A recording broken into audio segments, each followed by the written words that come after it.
Everyone, ನಮಸ್ಕಾರ. Welcome to Yoyo Kannada. ಬನ್ನೀಗ ನೋಡೋಣ ಈ ದಿನದ ಪ್ರಮುಖ 5 ಬ್ರೇಕಿಂಗ್ ನ್ಯೂಸ್ಗಳು.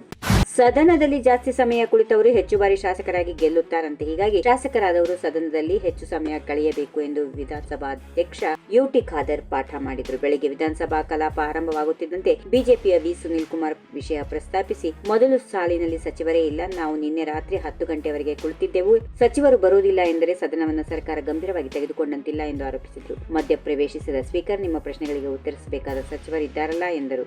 ಆಗ ವಿಪಕ್ಷ ಸದಸ್ಯರು, ಹಾಗಿದ್ದರೆ ಪ್ರಶ್ನೆ ಕೇಳುವವರಷ್ಟೇ ಇದ್ದರೆ ಸಾಕೆ ಎಂದು ಪ್ರಶ್ನಿಸಿದ್ದಾರೆ. ಕೇಂದ್ರ ಸರ್ಕಾರದ ಒಂದು ರಾಷ್ಟ್ರ ಒಂದು ಚುನಾವಣೆ ಪ್ರಸ್ತಾಪವನ್ನ ವಿರೋಧಿಸುತ್ತಾ ಕರ್ನಾಟಕ ಸರ್ಕಾರ ನಿರ್ಣಯ ಅಂಗೀಕರಿಸುವ ಸಾಧ್ಯತೆ ಇದೆ.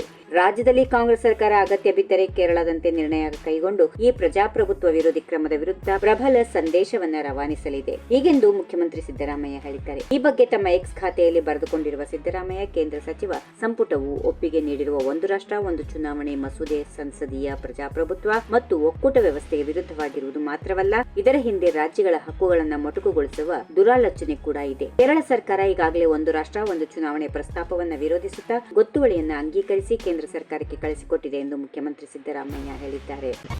ಕೋವಿಡ್ ಹಗರಣಕ್ಕೆ ಸಂಬಂಧಪಟ್ಟಂತೆ ತಪ್ಪಿತಸ್ಥರು ಎಷ್ಟೇ ಪ್ರಭಾವಿಗಳಿದ್ರೂ ಯಾರನ್ನೂ ಬಿಡಲ್ಲ ಎಂದು ಸಚಿವ ಡಾಕ್ಟರ್ ಶರಣಪ್ರಕಾಶ್ ಪಾಟೀಲ್ ತಿಳಿಸಿದರು. ಕೋವಿಡ್ ಹಗರಣವನ್ನ ತಾರ್ಕಿಕ ಅಂತ್ಯಕ್ಕೆ ಕೊಂಡೊಯ್ಯುತ್ತೇವೆ. ಕೋವಿಡ್ ಕಾಲದಲ್ಲಿ ಹಗರಣ ನಡೆದಿತ್ತು. ಆ ಪ್ರಕರಣದ ಸಂಬಂಧ ಈಗ ಎಫ್ಐಆರ್ ದಾಖಲಾಗಿದೆ. ತನಿಖೆ ಮಾಡಲು ಪೊಲೀಸರಿಗೆ ಸಂಪೂರ್ಣವಾಗಿ ಸ್ವಾತಂತ್ರ್ಯ ನೀಡಿದ್ದೇವೆ. ತನಿಖೆ ಮಾಡುತ್ತಿದ್ದ ವೇಳೆ ನಾನು ಹೆಸರು ಹೇಳಿದ್ರೆ ತಪ್ಪಾಗುತ್ತದೆ, ಅವ್ಯವಹಾರ ಆಗಿದೆ ಎಂದು ನ್ಯಾಯಮೂರ್ತಿ ಪುನಃ ವರದಿಯಲ್ಲಿ ಉಲ್ಲೇಖ ಆಗಿದೆ. ಅದರ ಆಧಾರದ ಮೇಲೆ ಎಫ್ಐಆರ್ ದಾಖಲಾಗುತ್ತದೆ. ಇದಕ್ಕೆ ಬಿಜೆಪಿಯವರು ಯಾಕೆ ಭಯ ಪಡಬೇಕು ಎಂದು ಪ್ರಶ್ನಿಸಿದರು.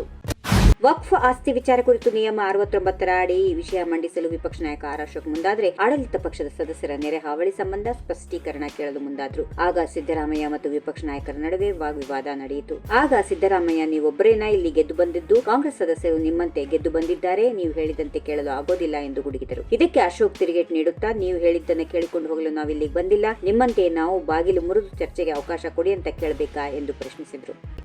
ಒಂದು ರಾಷ್ಟ್ರ ಒಂದು ಚುನಾವಣೆಗೆ ಸಂಬಂಧಿಸಿದ 2 ಮಸೂದೆಗಳನ್ನು ಸರ್ಕಾರ ಸೋಮವಾರ ಲೋಕಸಭೆಯಲ್ಲಿ ಮಂಡಿಸಲು ಸಿದ್ಧವಾಗಿದೆ. ಕೇಂದ್ರ ಕಾನೂನು ಸಚಿವರಾದ ಮೇಘವಾಲಾ ಅವರು ಸಂವಿಧಾನ 179ನೇ ತಿದ್ದುಪಡಿ ಮಸೂದೆ ಮತ್ತು ಕೇಂದ್ರ ಆಡಳಿತ ಪ್ರದೇಶಗಳ ಕಾನೂನುಗಳ ತಿದ್ದುಪಡಿ ಮಸೂದೆಯನ್ನ ಕೆಳಮನೆಯಲ್ಲಿ ಮಂಡಿಸಲಿದ್ದಾರೆ. ಲೋಕಸಭೆ ಮತ್ತು ರಾಜ್ಯ ವಿಧಾನಸಭಾ ಚುನಾವಣೆಗಳನ್ನು ಏಕಕಾಲದಲ್ಲಿ ನಡೆಸುವ ಪರಿಕಲ್ಪನೆಯನ್ನು ಜಾರಿಗೆ ತರಲು ಪ್ರಧಾನಿ ನರೇಂದ್ರ ಮೋದಿ ನೇತೃತ್ವದ ಕೇಂದ್ರ ಸಚಿವ ಸಂಪುಟ ಗುರುವಾರ ಸಾಂವಿಧಾನಿಕ ತಿದ್ದುಪಡಿ ಮಸೂದೆಗೆ ಅನುಮೋದನೆ ನೀಡಿದ್ದರಿಂದ ಆಡಳಿತಾರೂಢ ಬಿಜೆಪಿ ತನ್ನ ಪ್ರಮುಖ ಧ್ಯೇಯ ವಾಕ್ಯವಾದ ಒಂದು ರಾಷ್ಟ್ರ ಒಂದು ಚುನಾವಣೆಯನ್ನು ಜಾರಿಗೆ ತರುವ ನಿಟ್ಟಿನಲ್ಲಿ ಪ್ರಮುಖ ಹೆಜ್ಜೆಯನ್ನ ಇಟ್ಟಿದೆ. ಈ ವಿಡಿಯೋ ನಿಮಗೆ ಇಷ್ಟವಾದಲ್ಲಿ ಲೈಕ್ ಮಾಡಿ, ಶೇರ್ ಮಾಡಿ, ಸಬ್ಸ್ಕ್ರೈಬ್ ಮಾಡಿ.